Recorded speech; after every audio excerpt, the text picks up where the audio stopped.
സുബഹി നിസ്കരിക്കുന്ന വ്യക്തിക്ക് കിട്ടുന്ന മൂന്നാമത്തെ പ്രത്യേകത അവന് കാപട്യത്തിൽ നിന്ന് മോചനം ലഭിക്കുമെന്നാണ്. സുബഹി നിസ്കരിക്കുന്നവൻ ഒരിക്കലും കാപട്യം ചെയ്യൂല, അവൻ മുനാഫിഖാവൂല. റസൂലുള്ളാഹി സ്വല്ലല്ലാഹു അലൈഹി വസല്ലമ തങ്ങളോട് ഇതേക്കുറിച്ച് ചോദിച്ചപ്പോൾ റസൂലുള്ളാഹി തങ്ങൾ പറഞ്ഞത്, മുനാഫിഖീങ്ങൾ ഒരിക്കലും സുബഹിയും ഇശാഉം നിസ്കരിക്കില്ല എന്നാണ്. കാരണം അത് രണ്ടും അവർക്ക് വളരെ പ്രയാസമുള്ള നിസ്കാരമാണ്.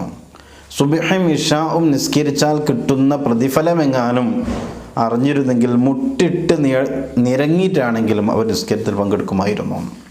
അത്രയും പ്രയാസപ്പെടുന്ന സമയത്ത് പോലും സുബഹിക്കും ഇശാഇനും അവർ പങ്കെടുക്കുമായിരുന്നു. അതിൻ്റെ പ്രത്യേകത അറിഞ്ഞിരുന്നെങ്കിൽ ആ രണ്ട് നിസ്കാരങ്ങളും മുനാഫിക്കുകൾ നിസ്കരിക്കുകയില്ല.